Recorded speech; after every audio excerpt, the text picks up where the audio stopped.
Hey everybody, so I am back today just to have a bit of an Eldar chat. I'm not going to be going into anything to do with the new Codex specifically and having read the book or commenting on the rules. I might touch on some of the rumors, as they've been laid out and just some of my thoughts in the context of how I play 40k. But really, this is just a time to talk about Eldar a little bit. And in relation to my channel, my wargaming, because the new Codex is released. And so it's a little bittersweet for me, and I'll go into that, but at the same time, it's a magical time for me when the Eldar Codex comes out.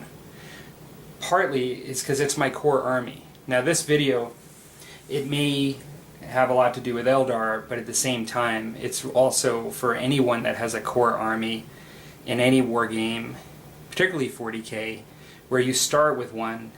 It's sort of the one you build up the most over time. You may pick up other ones here and there, but maybe you feel you have one core army, was that first army, the one that maybe got you really big into it or something like that. I don't want to ramble, and hopefully this won't go on too long, but I ended up getting back into wargaming in 2012, and I ended up getting, so that was 5th edition, and there was the old Codex that had been around a while. Now I'd had it a year before the 6th edition Codex came out, so I've got the 5th edition here, 6th edition here, and still wrapped, not even opened, 7th edition with the cards below it. I got use out of the 5th edition one. I was still there for a year, but at the same time, there are a couple of bitter parts, mostly sweet, to this release. The first thing when I saw that this Codex was coming out, it was a surprise to most that this was happening. But I thought, you know what, I had this one here less than 2 years, and they're not cheap, and so I really was not into it. Like, that was my gut reaction, and it had nothing to do with all the proposed rules and everything. It was just the fact that I feel like I got less than 2 years out of it. I quickly came around and realized, I'm going to get the new one. Like, this is my main army. It's my core army, so I have to. And so there's nothing that's going to change there. Data cards. I got these data cards. I still have my cards from 6th edition in my wargaming bag in my card spot. I've not opened these yet. I really thought about these. I thought, do I just use the stuff out of the book, for the amount that I'm playing big games of 40k right now, or do I get them? And the idea of going backwards and not having cards, like psychic cards, to throw down, I just fell for it, and this might be something I'll regret, I don't know, but I got them. There's also new tactical objectives, so of course I was going to get them. I'm going to talk about my army, and it's hard probably to see from here, because this is my war host. This is everything I have for Eldar. Not the biggest out there, by any means. One thing you'll probably notice is that there's not much spam. Part of that is because I don't play competitively. I do like to leverage the rules when I play, even from a fluff perspective, but I'm not a hardcore competitive player. Part of it is I have a hard time when there's so many models in the Eldar Codex that I don't have, and that I've never painted, continuing to buy the same one over and over just to spam it or to play it. And so the most I really have, I have 3 Warwalkers, and I use them as one unit, and so I did buy 3 of those, but I've got 2 squads of Warp Spiders over here, and I bought 2 5-packs of Wraith Guard, and I also bought that box, and these are the metal ones. I got a set of the plastic, and I haven't gotten around to painting them yet, and they were meant mainly to be Wraith Blades, and I'll go into that in a little bit. But I got to get on that. That's sort of unfinished business for me, part of my unfinished business. But I've never really been into the whole spam a lot. I've got 6 jet bikes here, so 2. But most of what I have is 1. Like, this was a squad of 10 when they used to make them in 10 of the Dire Avengers. And then I've got, everything else is pretty much just 1 of each. I have no plans on getting another Wraith Knight ever. I only even really have 1 Wraith Lord. I was planning on getting more of those, but when I saw that the 6th edition Codex, I thought, why? Even though I like to paint them in modeling and I'm a fluff player, I still like to be able to play a good game, and that means I don't like to buy legacy units, or as I kind of put it, I might change a little bit in this codex, I don't buy banshees. And, you know, I don't want to buy something that is completely useless, you know, or I have a major challenge getting to really use. At the same time, the middle of the road stuff, for sure, I'm still a fluff player, and I like to make cool armies and leverage things. So, where do I go here with this? I guess this army, I'm not sure if you can see from that shot, but I'm going to zoom in closer. It has the commonality of having the green and the white through most of it for the Biel, but it really is a reflection of my painting experience from 2012 until probably more last year. I haven't really been painting much Eldar since, except for the recent, not the Autar, what am I talking about here, but the Avatar. I haven't really painted much Eldar since last, you know, even really since this time last year, maybe. And so it's really been like a painting progression army. There's good and bad things about that. I mean, it means a lot to me because they're like the old models I have, but as well, you know, they're maybe not as sharp as some of the stuff I'm painting now. Like, I'm still learning, but I like to think I get better over time. And so, but when I did do this army, I told myself all along that for the aspects, in particular, the aspect warriors, rather than go with their traditional shrine color schemes, I am going to go with the Biel interpretation. Now that meant, for me, not having them all either white with green accents or green with you know, white accents. It meant an interpretation. In some cases, like my Dire Avengers, I think that they're actually, and these were pretty still early on in my painting career, but I think that they were pretty close in the sense that they're a dark green body, like a really dark green body. You might even, it may even look black to you in this lighting from here, but they're a dark green body with a white helmet with white and green. So it's like, yeah, that's Biel. For my fire dragons, which are like yellow and orange, and about as far as you can get normally from Biel, I wanted a fiery, kind of like my Altark, I wanted a fiery Biel, and so I used like really light greens and yellows. And then I just painted the orange and yellow sash, like to show that they're fire dragons. But still the white and the green, and so Biel. I think my warp spiders were probably a little closer in the sense that they're white and green, but I did this like fade, like cool, I think cool kind of fade effect on this backpack. But mostly dark green. Oh no, they were black. So I actually, it's a good example. I used black here. Sorry, it's black with dark green highlights, with a white helmet. So very warp spiderish, like very close to what they normally do. But then I had like that significant green on the back and green and the flames on the cannon and various things. And so I had the aspect temples sort of align with where I did paint them, the Biel army. I have some unfinished business that I need to get to, and you know, a new Codex release is a nice reminder.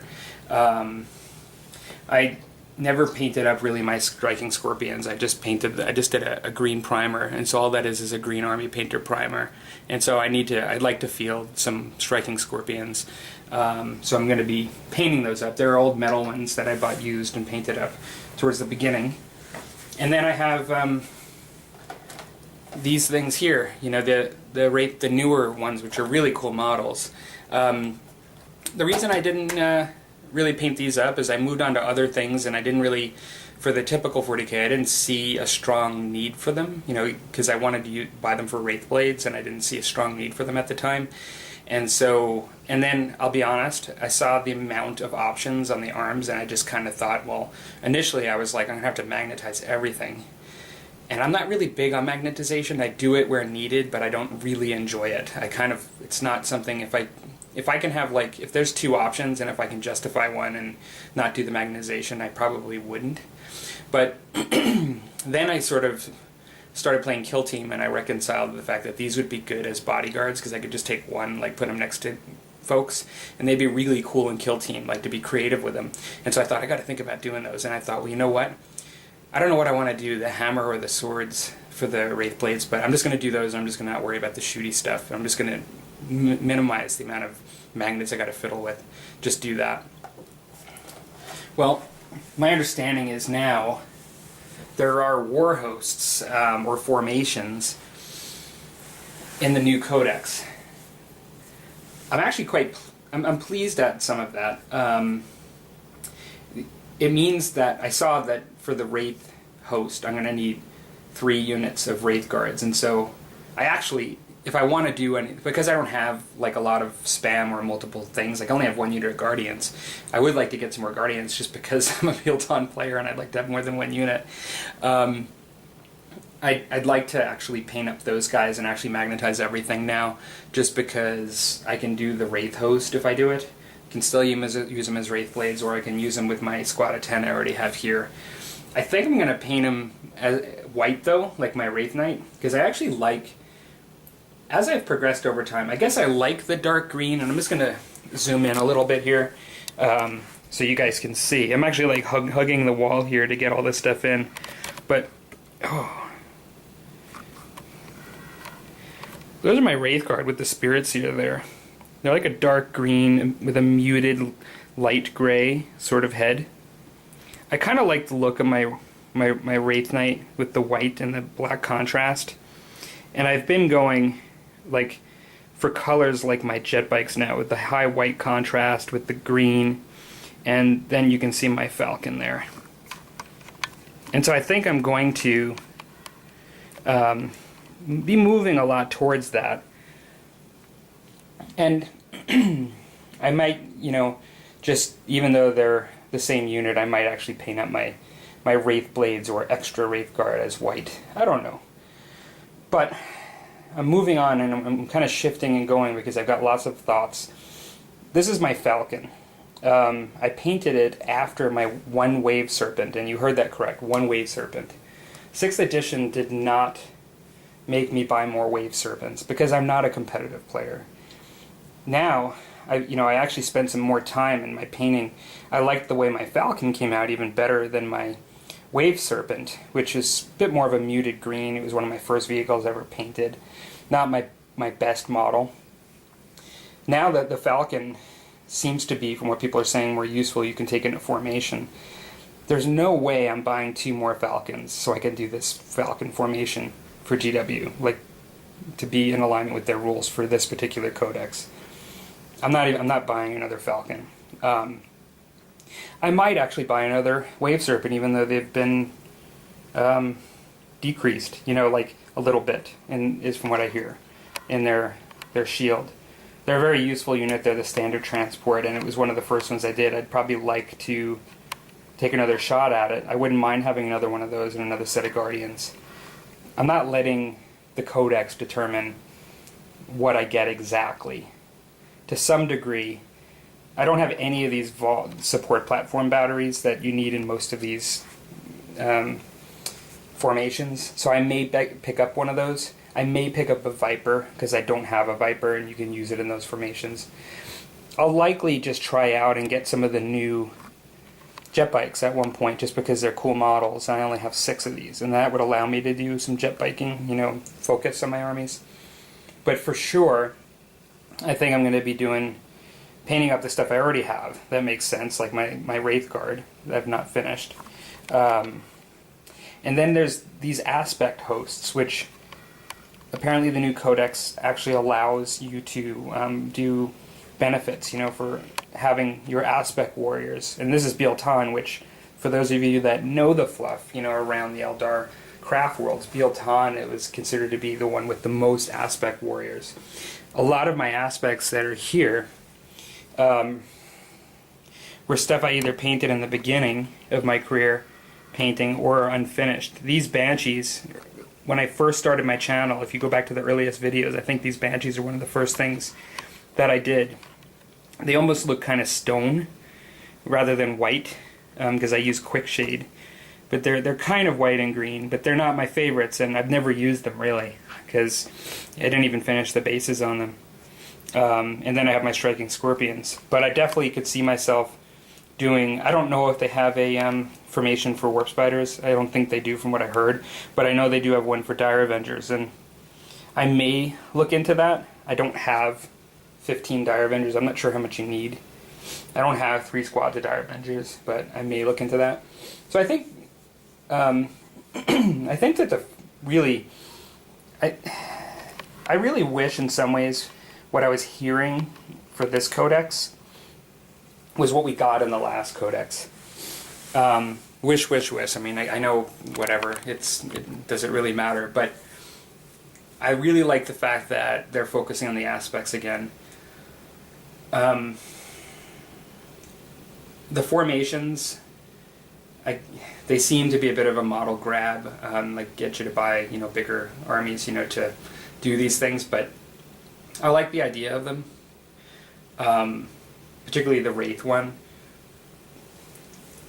I don't know about the Wraith Knight. I mean, I'm not even going to really go into my thoughts on the whole D phenomena that's coming out, because, like, from an escalation standpoint, you guys know I like to play Kill Team. I like the smaller stuff. I want to play 15 to 2,000 point games of 40k, but I don't really want to play that much bigger than that, to be honest. I don't really want to play Apocalypse. So on one side of the coin, I'm not sure that the way it's going is what I prefer. On the other hand, I'm double-minded about it, and I like to see the good with the bad. And the good is that perhaps we ultimately could have a 40k where you don't have to buy an Apocalypse book, the regular big rule book, and some Kill Team supplement to be able to play different levels of play. Like right now there is a gray area where you can play, 0 to so many points with standard 40k, but, historically there was Apocalypse and all these other things to go much bigger, and then you had to get other little things to play smaller with convenient rules. Although there was some, in 6th edition, there was that Battle Force Recon and some things you could do, which was cool. So that, I mean, it's not all black and white, but I think you guys know what I mean. It'd be great if you could kind of enjoy the game the way you want with the standard rules, is what I'm getting to. So when the Eldar Codex, for me, gets renewed, everything stops for me in 40k, because it's my main army. Likely always will be. I'm dabbling in Chaos, I'm dabbling in Loyalists, and then I'm adding a little Mechanicum. And these are fun things, for me to do. They're things that keep me interested in 40k, and I even like to have a couple armies to play at the house, with folks. And so that's good. But Eldar is the thing that got me back into it again, and it really got me back into all of wargaming. And so my Musket and Tomahawks, everything I do is really an extension of me starting from doing this again, even getting into the historicals. And so a little bittersweet. I don't think I kind of covered all of my thoughts really on this, but I am going to mix in a little bit of Eldar painting over the next bit with my other 40k, and then I'm going to be quickly mixing back in some Musket and Tomahawks. The one thing, I guess I didn't completely cover the bitter, but I really like I've not bought any models for this release, and I'm not going to until I accomplish some things with my Loyalists that I need to get done. And that's a supreme test for me of self-discipline that I'm putting on myself. Even to just get the Codex, it felt like I shouldn't have, but I had to. But I really like the fact that they have a jet bike Farseer, and that's definitely going to be becoming part of this army. Initially, I was really excited to see a Warlock, but I was really disappointed to see that they combined it as part of this Farseer unit, because really, to do a Warlock Council, like a Seer Council, and have Warlocks on jet bikes, if I do the simple math in my head in Canadian, I'm looking at $200 to $250 for 5 little jet bikes that have Warlock heads on them. I was not pleased at that. I think that was a dumb move. I really think that they should have just included one Warlock head with each box of 3 Wind Riders and given us an ability, or, something. Like, I don't know. Like, something different than making it a $40 model, like the Farseer, or an Altark model on a jet bike, and now you have to, like, collect all 5 of them, in order to do that. I can tell you right now, I won't be doing that. So I'm not going to have GW's Warlock folk on jet bikes and spending $250 or whatever it is on 5 jet bikes. I can justify it for like an Autark or a Farseer or something like that, but I think that was a dumb move. I really like the look of the new jet bike, so I'm going to definitely include 3 of them. I do know people are kind of miffed about all of them being able to take heavy weapons now. I don't have a whole lot of thoughts on that. I know that in the past I spammed scatter lasers and stuff with my Warwalkers, and I thought I did pretty good with them, just being able to outflank with Warwalkers and have heavy amounts of scatter lasers and stuff, and they were a bit of a glass cannon, in the sense that people could take them out, but that's where I got my mass shooting. I don't see myself going with like a primarily all jet bike army, and so I'm not going to be really leveraging or spamming that kind of stuff. I use them, the good units, in moderation. My warp spiders were really good in 6th, and I found that by just running one good size or 2 units of warp spiders, and I was able, and then even just with a Wraith Knight, 1 Wraith Knight on the table, I mean, I was able to do pretty good. Had a lot of good stuff to work with in addition to all my other stuff. So I'll just do a real quick overview for those that are new at the channel. I'll just show you really quick some of my stuff. You probably have seen my avatar, so I won't focus if you're new, that I did this guy not that long ago, my Forge World avatar, but I've got my guardians surrounding him at the feet. I have one of my Farseers here where I did a bit of conversion by putting him up on his base and some lightning coming around his hands and stuff. I have my Seer Council that I can run without jet bikes right there. I have all my Dire Avengers here. They have the blue face as a tribute to their shrine because the Dire Avengers are typically blue, and so that was my whole rationale for that. Behind them I have my big, my 10-man or 10 Wraith Knight, Wraith Guard unit. These are all the metal models, which was basically a fortune at the time. When that's the only way you could get them. You had to buy them 2 at a time, and they were quite expensive. This guy right here was my absolute favorite thing that came out of 6, even over the Wraith Knight, which was probably my second. I love the fact that they gave us a new HQ that was a psyker that was all wrapped into the Wraith part of the background. I love that. It works synergistically with them. Probably my favorite thing that came out of 6th. I think I showed, those are my jet bikes. I used some transparent paint to get that sort of, put that design, and then to actually use transparent paint over it to show those thorns. I think I showed my Falcon already, but I've got my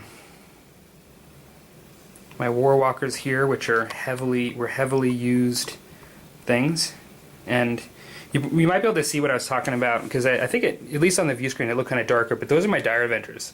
They're kind of really bright, but they still are that Biel look as opposed to the orange and yellow.